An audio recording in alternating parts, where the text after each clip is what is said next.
students, in the last lecture we have discussed about the p-n junction diode. Now today our topic is biasing of a junction. First of all, what do you mean by biasing? Biasing means if we connect some external battery across a p-n junction, then there is flow of current. Okay यानी कि current flow कर रहा है. Current कब flow करेगा अब हमें ये देखना है. देखिए बाइसिंग का मतलब क्या है. सबसे पहले मैं बाइसिंग का मतलब बता रही हूँ आपको. बाइसिंग का मतलब क्या है कि अगर हम क्या करें पीएन जंक्शन डायोड के अक्रॉस अगर हम बाहर से एक बैटरी अप्लाई कर रहे हैं, बाहर से एक एक्सटर्नल सोर्स अप्लाई कर रहे हैं जिसको हम क्या ले रहे हैं, सोर्स जो बैटरी है इसका पोटेंशियल V है. जैसे ही हम क्या करते हैं इस पीएन जंक्शन डायोड के अक्रॉस बेटा हम जैसे ही बैटरी अप्लाई करते हैं तो क्या होगा, इस सर्किट के अंदर करंट फ्लो करेगा. करंट कब फ्लो करेगा, देखिए यहाँ पे हमने कल देखा था कि इस साइड क्या आ जाता है, नेगेटिव चार्ज आ जाता है, इस साइड एक पॉजिटिव चार्ज रीजन आ जाता है और हम क्या बताते हैं एक डिप्लीशन लेयर फॉर्म करता है और डिप्लीशन लेयर की वजह से क्या करता है एक पोटेंशियल बैरियर क्रिएट करता है. अब ये डिपेंड करता है कि यहाँ से जो करंट फ्लो करेगा यानी कि वो किस तरह से. अगर आपने applied potential, if applied potential is less than barrier potential, then there is no flow of current across the depletion layer. यानी ये जो बैरियर है ये क्या करेगा, उस करंट के मोशन को अपोज करेगा यानी ये फेवर नहीं करेगा. क्यों नहीं करेगा, क्योंकि यहाँ पे बेटा ये पोटेंशियल ज्यादा है, ये पोटेंशियल क्या है कम है. मान लो ये आपने 2 वोल्ट अप्लाई किया, यहाँ कितना है 5 वोल्ट, तो क्या ये 2 वोल्ट यहाँ से आप दे रहे हैं और ये 5 वोल्ट है, तो इसके कारण क्या करंट यहाँ से जाएगा, नहीं जाएगा. तो यहाँ पे क्या कह रहा है कि बैरियर का काम कर रहा है कि अगर हम इस पीएन जंक्शन के अक्रॉस जो बैटरी हम अप्लाई कर रहे हैं अगर वहां पे पोटेंशियल आपने इस बैरियर पोटेंशियल से ज्यादा अप्लाई कर रहे हैं तो ही क्या होगा, यहाँ पे करंट फ्लो होगा. फर्स्ट ऑफ ऑल आपने यही ध्यान करना है कि भाई बाइसिंग कर रहे हैं, बाइसिंग के कारण क्या हो रहा है, सर्किट में करंट फ्लो कर रहा है. करंट का फ्लो करेगा कि अगर आपने अप्लाइड वोल्टेज पोटेंशियल बैरियर से ज्यादा अप्लाई की है तो इस सर्किट के अंदर क्या होगा, करंट फ्लो होगा. ठीक है, तो हमने क्या किया, सबसे पहले मैंने क्या बताया, बाइसिंग का मतलब बताया. अब बाइसिंग हम करते हैं 2 तरीके से करते हैं. फर्स्ट चीज आता है हमारे पास फॉरवर्ड बाइसिंग एंड सेकंड आता है हमारे पास reverse biasing. Reverse biasing, forward biasing में क्या होता है, देखिए अगर मैं पी टाइप सेमीकंडक्टर को कि ये मेरे पास में क्या है पी टाइप सेमीकंडक्टर है, ये क्या है एन. अगर पी टाइप को बैटरी के पॉजिटिव से और एन टाइप को बैटरी के नेगेटिव टर्मिनल से हम कनेक्ट कर देते हैं.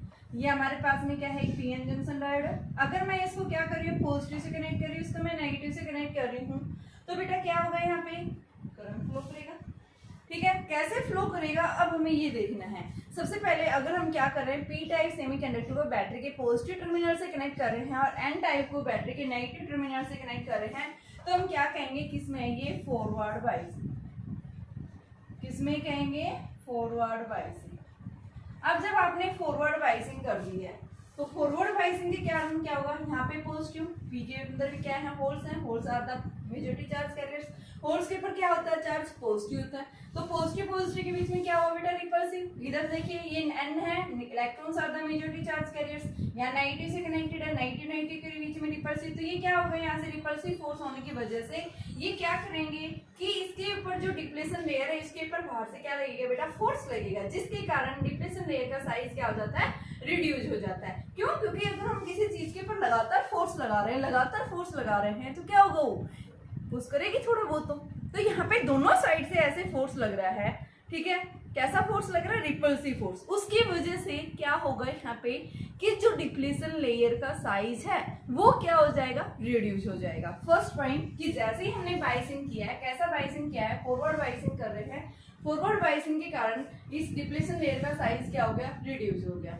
ठीक है, दूसरा आप क्या बताएंगे यहाँ से कि जो पोटेंशियल अप्लाइड पोटेंशियल है ये पोटेंशियल बैरियर को क्या करा, अपोज करा. अपोज कैसे बेटा, ये देखिए पी टाइप बैटरी के पॉजिटिव से और ये यहाँ पे कैसा पोटेंशियल क्रिएट कर रहा है, नेगेटिव. तो ये पॉजिटिव से कनेक्टेड है, ये नेगेटिव से, तो पॉजिटिव और नेगेटिव दोनों अपोज है, अपोजिट है ये, तो ये क्या करेगा, अपोज करेगा। तो यहाँ पे हम क्या करेंगे, बताएंगे कि पी टाइप सेमीकंडक्टर के अक्रॉस पोटेंशियल बैरियर और अप्लाइड पोटेंशियल क्या है, एक दूसरे से अपोजिट है। तो ये अपोज करेंगे और अपोज करने की वजह से भी पोटेंशियल बैरियर यानी डिप्लेशन लेयर का जो साइज है वो क्या होगा बेटा, रिड्यूस होगा। ठीक है, अब देखिए ये रिड्यूस हो जाएगा तो यहाँ से क्या होगा बेटा, इसके ऊपर फोर्स लग रहा है। तो हमने क्या बताया था, डिप्लेशन लेयर के अंदर क्या होता है, large number of covalent bonds है, इलेक्ट्रॉन होल्स का कॉम्बिनेशन है और उनके बीच में क्या था, एक कोवलेंट बॉन्ड था। अब जैसे ही फोर्स लग रहा है बाहर से तो क्या होगा कि फोर्स लगने की वजह से यहाँ इलेक्ट्रॉन होल्स कॉम्बिनेशन ने क्या कर ली, इनफ एनर्जी गेट कर ली, फॉर्म कर लिया। यहाँ से इसको इतनी एनर्जी मिल गई इस इलेक्ट्रॉन होल कॉम्बिनेशन को कि यहाँ पे इनके बीच का जो कोवलेंट बॉन्ड था वो क्या हो गया बेटा, ब्रेकेज हो गया। क्या हो गया, यहाँ से कोवलेंट बॉन्ड ब्रेकेज हो गया। कोवलेंट बॉन्ड ब्रेक होगा तो उसके कारण क्या होगा, इलेक्ट्रॉन और होल्स का क्या होगा, लिबरेशन होगा। इलेक्ट्रॉन होल्स फ्री हो जाएंगे। इलेक्ट्रॉन्स किस साइड मूव करेंगे, एन की साइड, और होल्स किस साइड जाएंगे, पी की साइड। तो क्या कह रहे हैं यहाँ से कि जैसे ही हम फॉरवर्ड बाइसिंग अप्लाई करते हैं डिप्लेशन लेयर का साइज रिड्यूस हो जाता है। डिप्लेशन लेयर का साइज रिड्यूस होगा तो क्या होगा, यहाँ से इलेक्ट्रॉन्स होल्स का जो कॉम्बिनेशन है वो क्या हो जाता है, ब्रेकेज हो जाता है। A large number of electrons and holes becomes free and electrons will move towards the n type semiconductor and holes are moving towards the p type semiconductor and the motion of the electrons and holes they will form a current। ठीक है, तो यहाँ पे हम क्या बता रहे हैं बेटा कि जंक्शन के अंदर क्या हो गया, उसका साइज रिड्यूस हो गया तो रेसिस्टेंस में क्या हो गया, रिड्यूस हो गया। रेसिस्टेंस डिक्रीज हुआ, करंट क्या हो गया, यहाँ पे इंक्रीज हो गया। अब रफली यानी एकदम से करंट बढ़ने लग जाता है तो हम क्या बता रहे हैं कि जैसे हम फॉरवर्ड बाइसिंग करते हैं तो फर्स्ट पॉइंट हम क्या बताएंगे, अप्लाइड पोटेंशियल जो है, applied potential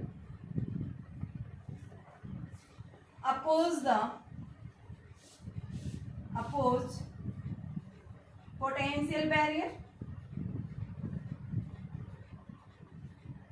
due to this। इसके कारण क्या होगा कि पोटेंशियल बैरियर अपोज कर रहा है उसको, अप्लाइड पोटेंशियल को, तो उसके कारण depletion layer will B, width of depletion layer, depletion layer will be reduce। ठीक है, first point. Second, resistance of junction will reduce, junction will reduce। And third हम क्या बताएंगे, रेसिस्टेंस रिड्यूस हो गया, electric current across the junction will increase। तो ये points हमें ध्यान रखना है। ठीक है बेटा, और जैसे हम फॉरवर्ड बाइसिंग करते हैं उस केस में हम क्या बात करेंगे, हम क्या पढ़ रहे हैं, फॉरवर्ड बाइसिंग बता रही हूँ मैं आपको। और फॉरवर्ड बाइसिंग के अंदर बेटा क्या हो जाता है, पोटेंशियल बैरियर की हाइट क्या हो जाती है, रिड्यूस, V माइनस VB हो जाएगा। अप्लाइड पोटेंशियल ज्यादा है, पोटेंशियल बैरियर कम है क्योंकि एक दूसरे का अपोज कर रहे हैं, जिसके कारण पोटेंशियल बैरियर की जो नेट पोटेंशियल वो क्या हो जाता है, रिड्यूस हो जाता है। उसकी हाइट क्या हो जाती है, यहाँ इस केस में रिड्यूस होती है। तो आपके एग्जाम्स के अंदर जो मेन पॉइंट्स आपको यही ध्यान रखना है कि सबसे पहले आप क्या बताएंगे, पीएन जंक्शन डायोड की बाइसिंग कैसे करते हैं। जब आप बाइसिंग फॉरवर्ड बाइसिंग कर रहे हैं क्या क्या इफेक्ट्स, कौन कौन से फैक्टर्स इफेक्ट डालते हैं। तो बेटा क्या याद रखोगे, फर्स्ट पॉइंट क्या बताओगे भाई, अप्लाइड पोटेंशियल और पोटेंशियल बैरियर एक दूसरे को अपोज कर रहे हैं, अपोज करने की वजह से डिप्लेशन लेयर का साइज रिड्यूस हो गया। दूसरा पॉइंट क्या बताएंगे, रेसिस्टेंस यहाँ डिक्रीज हो गया। तीसरा पॉइंट क्या बताएंगे, करंट यहाँ से इंक्रीज हो गया। और चौथा क्या बताएंगे कि अप्लाइड पोटेंशियल और पोटेंशियल बैरियर एक दूसरे को अपोज करते हैं तो पोटेंशियल बैरियर की जो हाइट है वो क्या हो जाती है, इस केस में रिड्यूस हो जाती है, V माइनस VB हम बताते हैं। तो इसको हम क्या बोल रहे हैं, क्या है ये आपके पास में फॉरवर्ड बाइसिंग। अब आ जाओ हमारे पास रिवर्स बाइसिंग। रिवर्स बाइसिंग में क्या होता है, देखिए अब हम बात करेंगे रिवर्स बाइसिंग। रिवर्स बाइसिंग में सिर्फ हम यहाँ से बताएंगे, अगर हम इस पी टाइप सेमीकंडक्टर को बैटरी के नेगेटिव टर्मिनल से कनेक्ट कर दें और एन को बैटरी के पॉजिटिव टर्मिनल से कनेक्ट कर दें, तो ये नेगेटिव ये पॉजिटिव, तो आपके पास में क्या बन गया, ये रिवर्स बाइसिंग। रिवर्स बाइसिंग यानी क्या हो गया, ये नेगेटिव ये पॉजिटिव, नेगेटिव पॉजिटिव के बीच में बेटा क्या होगा, अट्रैक्टिव फोर्स, तो ये इस साइड अट्रैक्ट होंगे। यहाँ से भी ये पॉजिटिव है नेगेटिव है, तो ये इस साइड, तो यानी जिसके कारण क्या हो जाएगा बेटा, एकदम से देखो ये अप्लाइड पोटेंशियल और पोटेंशियल बैरियर क्या होगा, यहाँ पे फेवर कर रहे हैं, ये भी नेगेटिव से कनेक्टेड है, ये भी नेगेटिव से, तो नेगेटिव नेगेटिव यानी सेम पोलरिटी से कनेक्टेड है, तो यानी हम क्या बताएंगे, अप्लाइड पोटेंशियल जो है क्या कर रहा है बेटा, आपको पोटेंशियल बैरियर को फेवर कर रहा है। किस केस में, रिवर्स बाइसिंग जब आपने की है। रिवर्स बाइसिंग का मतलब होता क्या है, रिवर्स बाइसिंग मीन्स अगर हम पी टाइप सेमीकंडक्टर को बैटरी के नेगेटिव टर्मिनल से कनेक्ट कर रहे हैं और एन टाइप सेमीकंडक्टर को बैटरी के पॉजिटिव एंड से कनेक्ट कर रहे हैं, तो हम क्या बताते हैं, कैसा है ये आपका रिवर्स बाइसिंग है। और जब आप रिवर्स बाइसिंग ले रहे हैं तो यहाँ पे क्या होगा कि आपके पास सबसे पहले अप्लाइड पोटेंशियल पोटेंशियल बैरियर को क्या कर रहा है, फेवर कर रहा है, और फेवर करेगा तो उसकी वजह से क्या हो जाएगा, डिप्लेशन लेयर का साइज बढ़ जाएगा। क्यों, क्योंकि ये होल्स को क्या कर रहा है, अपनी तरफ अट्रैक्ट कर रहा है, ये क्या कर रहे हैं यहाँ पे पॉजिटिव टर्मिनल, ये इलेक्ट्रॉन्स को अपनी तरफ खींच रहा है, तो उसके कारण डिप्लेशन लेयर का साइज क्या हो जाता है, इंक्रीज हो जाता है यहाँ पे। ठीक है, अब सेकंड हम क्या बताएंगे कि यहाँ पे देखिए बेटा, मेजॉरिटी चार्ज कैरियर्स कोई मूव नहीं कर रहा। ठीक है, मेजॉरिटी चार्ज कैरियर्स के कारण यहाँ पे करंट फ्लो नहीं हो रहा। ठीक है, यहाँ पे जो करंट फ्लो हो रहा है यानी कि वो क्या है, नेग्लिजिबल, और वो किस कारण से है बेटा, due to the minority charge carriers के कारण। किस तरह से आप रिवर्स बाइस अप्लाई करते हैं तो यहाँ पे पी के अंदर जो माइनॉरिटी चार्ज कैरियर्स और एन के अंदर जो माइनॉरिटी चार्ज कैरियर्स हैं वो क्या करेंगे, यहाँ एन के अंदर जो होल्स हैं वो पी की तरफ जाएंगे और पी के अंदर जो इलेक्ट्रॉन्स है वो एन की तरफ जाएंगे। तो माइनॉरिटी चार्ज कैरियर्स के मोशन के कारण करंट प्रोड्यूस होता है, और वो भी कैसा, very small negligible current produce होता है। तो हम क्या बताते हैं, रिवर्स बाइसिंग के केस में क्या बताते हैं, there is no any flow of current due to the majority charge carriers, there is a maximum या saturation current will be produced due to the minority charge carriers if we apply the PN junction is in reverse biasing। अगर हमने इसको reverse biasing apply किया है उस case के अंदर ही यहाँ पे क्या होगा बेटा, इस डायोड्स के अक्रॉस करंट फ्लो होगा। ठीक है, तो हम क्या बता रहे हैं, देखो सबसे पहले मैंने क्या बताया, अप्लाइड पोटेंशियल क्या करे, इसको जब हम रिवर्स बाइसिंग ले रहे हैं उस केस में क्या करेगा, फेवर करेगा, favours the potential barrier. Due to this, इसके कारण क्या होगा, width of the depletion layer will be increase, इसके कारण डिप्लेशन लेयर का साइज क्या हो जाता है, इंक्रीज हो जाता है। रेसिस्टेंस, क्योंकि यहाँ पे इसका साइज बढ़ रहा है बेटा, तो उसके कारण रेसिस्टेंस भी क्या हो जाएगा, यहाँ पे इंक्रीज हो जाएगा, और करंट क्या हो जाएगा, यहाँ पे डिक्रीज हो जाएगा। और डिक्रीज किसके कारण मिल रहा है, due to the minority charge carriers के कारण यहाँ करंट फ्लो कर रहा है। तो यहाँ पे आप क्या बताएंगे, due to the minority charge carriers, minority charge carriers के कारण यहाँ करंट फ्लो होता है, मेजॉरिटी चार्ज कैरियर्स के कारण करंट कैसा है, नेग्लिजिबल है। तो बेटा यहाँ पे हम क्या बता रहे हैं, जब हमने इसको क्या किया, रिवर्स बाइसिंग में करते हैं कनेक्ट, तो पोटेंशियल बैरियर की जो हाइट है बेटा, इस केस में क्या हो जाती है, इंक्रीज हो जाती है, V प्लस VB। क्यों हो जाती है, क्योंकि ये दोनों क्या कर रहे हैं, एक दूसरे को फेवर कर रहे हैं।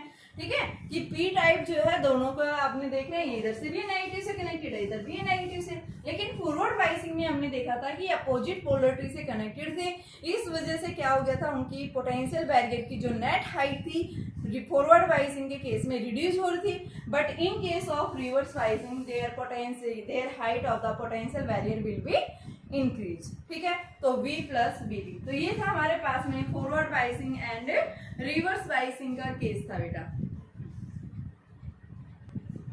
देखिए बेटा, अभी नेक्स्ट टॉपिक हमारे पास में आता है जिसमें अभी हमने पढ़ा था, क्या पढ़ा था बेटा, biasing of the PN junction. अब हमारे पास में आता है characteristics of the PN junction diode. Characteristics means क्या है कि जब भी हम क्या कर रहे हैं, किसी भी पीएन जंक्शन को बैटरी से कनेक्ट कर रहे हैं, तो बैटरी के अक्रॉस, यानी कि जैसे हम पीएन जंक्शन के अक्रॉस बैटरी क्या कर रहे हैं, पोटेंशियल को इंक्रीज कर रहे हैं, चेंज कर रहे हैं, तो उसके कारण वहाँ पे V और I के बीच में कैसा ग्राफ बनेगा। ठीक है, और वो ग्राफ हमें क्या सिग्निफाई करता है। ठीक है, तो हमें क्या देखना है, ग्राफ देखना है। कैरेक्टरिस्टिक्स का मतलब क्या है कि आप यहाँ पे क्या करेंगे, वेरिएशंस के बारे में स्टडी करेंगे, किसके बीच में करंट जो पीएन जंक्शन के अक्रॉस कितना, जैसे आप पोटेंशियल अप्लाई कर रहे हैं, फॉरवर्ड बाइसिंग कर रहे हैं या रिवर्स बाइसिंग कर रहे हैं, तो उसके कारण पीएन जंक्शन डायोड के अक्रॉस करंट किस तरह से फ्लो कर रहा है। तो बेटा इस फिनोमिना को हम क्या बताएंगे, क्या है ये characteristics of the PN junction. सबसे पहले मेरे पास में आता है फॉरवर्ड बाइसिंग।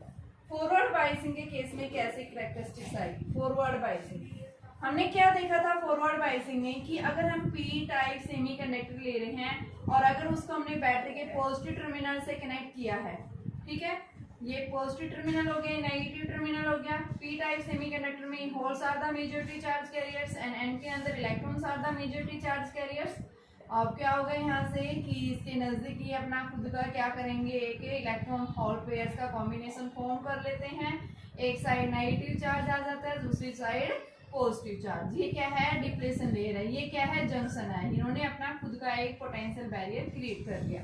ये अप्लाइड पोटेंशियल, ये पोटेंशियल बैरियर, ठीक है। ये सब हमने अभी पढ़ा था फॉरवर्ड बायसिंग में। देखिए बेटा यहाँ पे क्या होगा, अगर मैं इस अप्लाइड पोटेंशियल, सबसे पहले यहाँ पे अगर ये पोटेंशियल जो है इनिशियली पोटेंशियल बैरियर से लेस है, there is no flow of current across the junction, कोई करंट फ्लो नहीं हो रहा। अब जैसे जैसे मैंने पोटेंशियल की वैल्यू इंक्रीज कर रही हूँ, जैसे ही वैल्यू क्या हो जाती है, पोटेंशियल बैरियर को क्रॉस कर जाती है। तो यहाँ पे हम क्या बताते हैं कि कैसा ग्राफ मिलेगा बेटा, किसके बीच में, V और I के बीच में जो हमें ग्राफ मिलता है वो ग्राफ कैसे मिलता है। देखो आपके पास में इस साइड V है और इस साइड हमारे पास में क्या है, करंट। तो ग्राफ आपके पास ऐसे ही हो जाए, एकदम से ऐसे बढ़ गया। तो इस जिस वोल्टेज के ऊपर करंट एकदम से बढ़ गया उस वोल्टेज को हम बोलते हैं नी वोल्टेज। और ये नी वोल्टेज फॉरवर्ड बायसिंग के केस में अगर आप सिलिकॉन ले रहे हैं, सिलिकॉन के लिए 0.7 वोल्ट होती है, जर्मेनियम ले रहे हैं तो 0.3 वोल्ट होती है, ठीक है। तो देखिए अगर आपके पास में इनिशियली वोल्टेज अप्लाइड पोटेंशियल अगर आपके पास में क्या है 0.3 से कम है, ठीक है, तो उस केस में यहाँ पे करंट क्या है, वेरी स्मॉल। लेकिन जैसे ही करंट आपका वोल्टेज अगर क्या है 0.3 से, यानी इस कट ऑफ वोल्टेज से जैसे ही आपने पोटेंशियल ज्यादा अप्लाई किया है, करंट एकदम से क्या हो जाता है, बढ़ जाता है, ठीक है बेटा। तो इसका मतलब क्या है कि आप क्या कर रहे हैं यहाँ पे कि इस पीएन जंक्शन डायोड के अक्रॉस जैसे ही आप क्या कर रहे हैं, अप्लाइड पोटेंशियल को इंक्रीज कर रहे हैं, पोटेंशियल बैरियर से ज्यादा अप्लाई कर रहे हैं, तो क्या हो जाएगा, पोटेंशियल बैरियर को इसने ओवरकम कर दिया, जिसके कारण कंडक्टिविटी जो है इसकी एकदम से इंक्रीज होगी, ठीक है। करंट रैपिडली क्या हो गया, इंक्रीज हो गया। तो यहाँ पे हम क्या बता रहे हैं कि आपके पास में जैसे जैसे वोल्टेज बढ़ा रहे हैं, ठीक है, तो आपके पास में जो ग्राफ आ रहा है, पहले क्या आ रहा था बेटा, देखो नॉन लीनियर, O पॉइंट से A तक एक नॉन लीनियर ग्राफ और फिर A से B तक एकदम लीनियरली, यानी जैसे नी वोल्टेज इसने क्रॉस किया है, कट ऑफ वोल्टेज को, यानी applied potential is more than the barrier potential या फिर cut off potential, current will suddenly increase and the curve is in linear shape. इससे पहले क्या थी, OA के नॉन लीनियर थी यहाँ पे, और यहाँ पे हमारे पास में क्या आ गई, लीनियर। तो ऐसा क्यों हुआ, क्योंकि यहाँ पे क्या हुआ बेटा कि जैसे आपने इससे लेस, यानी कि लेस देन 0.3 वोल्ट थी, उस केस में यहाँ पे कि जो आपके पास में जो होल्स है, यानी इलेक्ट्रॉन्स और होल्स जो है वो क्या है, लेस है। लेकिन जैसे ही इससे ज्यादा अप्लाई करते हैं तो कोवलेंट बॉन्ड टूट जाता है और टूटने की वजह से इलेक्ट्रॉन्स और होल्स का पेयर्स जो है, a large number of electrons and holes will be generated. और उनके जनरेट होने की वजह से इलेक्ट्रॉन्स और होल्स, इलेक्ट्रॉन्स की साइड जाएंगे एन की तरफ जाएंगे, होल्स की साइड मूव करेंगे पी की तरफ। उनके मोशन की वजह से एकदम से करंट इंक्रीज हो जाता है। तो ऐसा क्यों होता है, तो उसका रीजन आप बताओगे कि यहाँ पे क्या हो जाता है कि if applied potential is more than the potential barrier, then the covalent bond will be breakage in the depletion layer and a large number of electrons and holes pairs will be released. Electrons will move towards the n-type semiconductor and holes will move towards the p-type semiconductor and it conducts a very large suddenly large current, बता सकते हैं आप, ठीक है।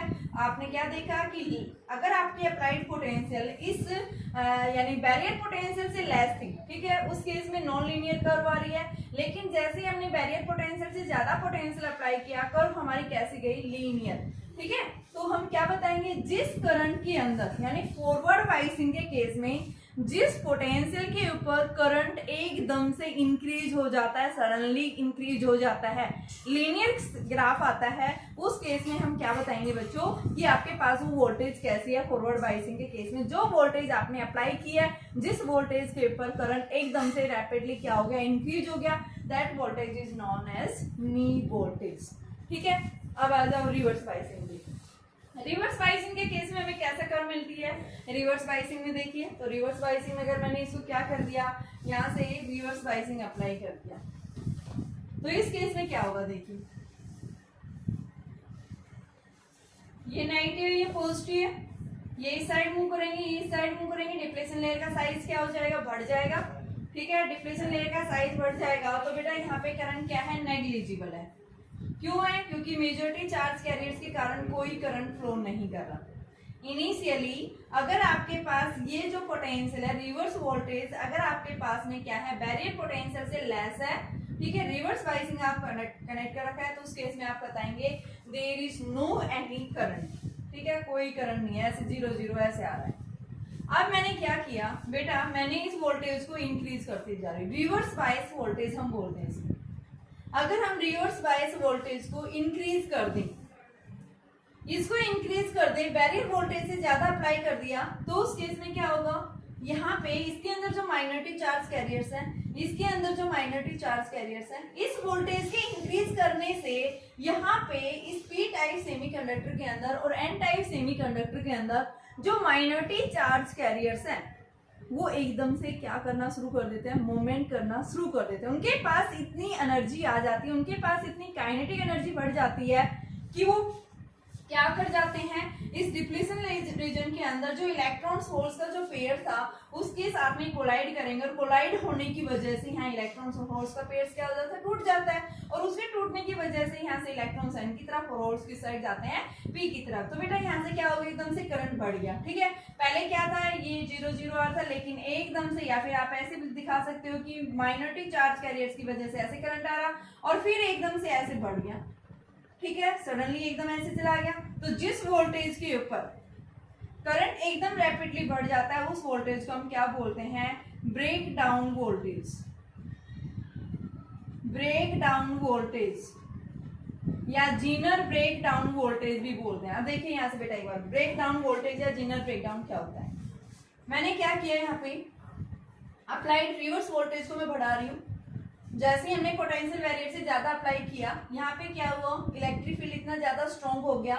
Electric field high strong होने की वजह से यहाँ पे जो माइनॉरिटी चार्ज कैरियर्स हैं पी और एन के अंदर, उन माइनॉरिटी चार्ज कैरियर्स के पास में क्या हो जाती है बेटा, इलेक्ट्रिक यानी कि काइनेटिक एनर्जी इतनी ज्यादा बढ़ जाती है due to the high electric field के कारण, और उसके कारण वो इलेक्ट्रॉन्स यानी कि माइनॉरिटी चार्ज कैरियर्स किधर जाएंगे, एन की तरफ, और यहाँ से होल्स इस साइड जाएंगे। तो क्या कह रहा है ये कि जैसे ही इलेक्ट्रॉन्स क्या कर रहे हैं, इस लेयर को, इस जंक्शन को क्रॉस कर रहे हैं, तो ये क्या करते हैं, इस इलेक्ट्रॉन होल पेयर्स के कॉम्बिनेशन के साथ में क्या करते हैं बेटा, ये जो है क्या करेंगे, कोलाइड करेंगे। ठीक है ना, या फिर आप ये भी बता सकते हैं कि इलेक्ट्रिक फील्ड हाई होने की वजह से हमने जैसे रिवर्स वोल्टेज की वैल्यू को इंक्रीज कर रहे हैं, तो यहाँ पे आप क्या बताओगे कि इलेक्ट्रिक फील्ड इतना ज्यादा हाई हो जाता है जिसकी वजह से क्या हो जाएगा बेटा, इलेक्ट्रॉन होल पेयर्स क्या हो जाता है, टूट जाता है, और टूटने की वजह से इलेक्ट्रॉन्स एन की तरफ और होल्स की साइड जाएंगे पी की तरफ। ठीक है, हाई इलेक्ट्रिक फील्ड, भाई रिवर्स वोल्टेज बढ़ाया, वोल्टेज बढ़ाने की वजह से इलेक्ट्रिक फील्ड बढ़ गया, इसके क्रॉस इलेक्ट्रिक फील्ड हाई होने की वजह से कोलन बॉन्ड टूट गया, कोलन बॉन्ड टूटेगा तो इलेक्ट्रॉन्स एन की तरफ जाएंगे और होल्स की साइड जाएंगे पी की तरफ। तो यहाँ से आपके पास में यानी large number of charge carriers generate हो गए, और जिसकी वजह से क्या आ गया, करंट आ गया। तो इस वोल्टेज यानी जो वोल्टेज आपने अप्लाई की है जिसके ऊपर इलेक्ट्रिक फील्ड इतना ज्यादा स्ट्रॉन्ग हो गया जिसके कारण कोलन बॉन्ड टूट गया है, that's voltage is known as zener break down voltage. एक होती है हमारे पास में लैक्लांस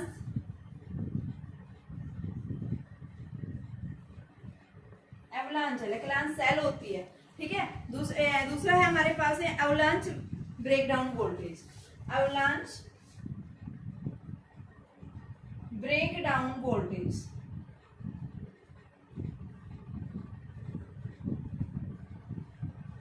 इसके अंदर क्या होता है बेटा, ब्रेक डाउन वोल्टेज में इसके अंदर जो मैंने अभी पीछे बताया था, इसमें तो पहले माइनॉरिटी चार्ज कैरियर्स यानी करंट जो आता है थोड़ा बहुत नेग्लिजिबल, वो माइनॉरिटी चार्ज कैरियर्स के कारण आता है, मेजॉरिटी के कारण कोई करंट, यानी कि हम बताते हैं जब भी PN junction diode reverse biasing में होगा there is no any conduction current. ठीक है, बट यहाँ पे जो करंट मिलता है बिल्कुल माइनर सा मिलता है, वो किसके कारण, due to the minority charge carriers के कारण। अगर आप रिवर्स बाइसिंग के केस में वोल्टेज की वैल्यू को इंक्रीज कर रहे हैं तो उस रिवर्स बाइसिंग वोल्टेज इंक्रीज होने की वजह से यहाँ पे आपके पास में दो तरह की वोल्टेज के कारण करंट प्रोड्यूस होता है। पहला हमने बात किया जीनर ब्रेकडाउन वोल्टेज, जिसके अंदर क्या है, रिवर्स बायसिंग में आपने वोल्टेज को इंक्रीज किया है, इलेक्ट्रिक फील्ड जंक्शन के अक्रॉस इतना ज्यादा स्ट्रॉन्ग हो गया कि कोवेलेंट बॉन्ड टूट गया, और कोवेलेंट बॉन्ड टूटने की वजह से इलेक्ट्रॉन्स और होल्स का जो पेयर्स है वो क्या हो गया, जनरेट हो गया, और इनके मोशन के कारण क्या हो गया, एक large amount of current produce हो गया। That's voltage is known as zener breakdown voltage. Next second आता है मेरे पास में avalanche breakdown voltage. Avalanche breakdown voltage के अंदर क्या होता है बेटा कि आपने रिवर्स बायसिंग में वोल्टेज की वैल्यू को क्या कर दिया, इंक्रीज कर दिया। ठीक है, कि एट हाई रिवर्स वोल्टेज के ऊपर क्या होगा यहाँ पे कि जो माइनॉरिटी चार्ज कैरियर्स हैं ये क्या एक्वायर कर लेते हैं बेटा, हाई स्पीड एक्वायर कर लेते हैं, हाई काइनेटिक एनर्जी एक्वायर कर लेते हैं, और हाई माइंड यानी माइनॉरिटी चार्ज कैरियर्स ने हाई स्पीड गेन करने की वजह से ये क्या करेंगे, जब इस जंक्शन को क्रॉस करेंगे तो जंक्शन के अंदर इलेक्ट्रॉन होल पेयर्स है, इसके साथ में क्या करेंगे, कोलाइड करेंगे तो a large number of electron hole pairs क्या होगा यहाँ पे स्टेब्लिश हो जाता है, और जिसके कारण वो इलेक्ट्रॉन एन की तरफ शिफ्ट करेंगे, होल्स जो है पी की तरफ मूव कर जाएंगे। तो वहां पे उनके मोशन के कारण एकदम से करंट बढ़ जाता है, तो यानी that's voltage is known as avalanche breakdown voltage. तो ये एवलांच ब्रेकडाउन वोल्टेज है, उससे ज्यादा वोल्टेज हमने अप्लाई कर दी है। ये तो जीनर ब्रेकडाउन वोल्टेज है यहाँ पे।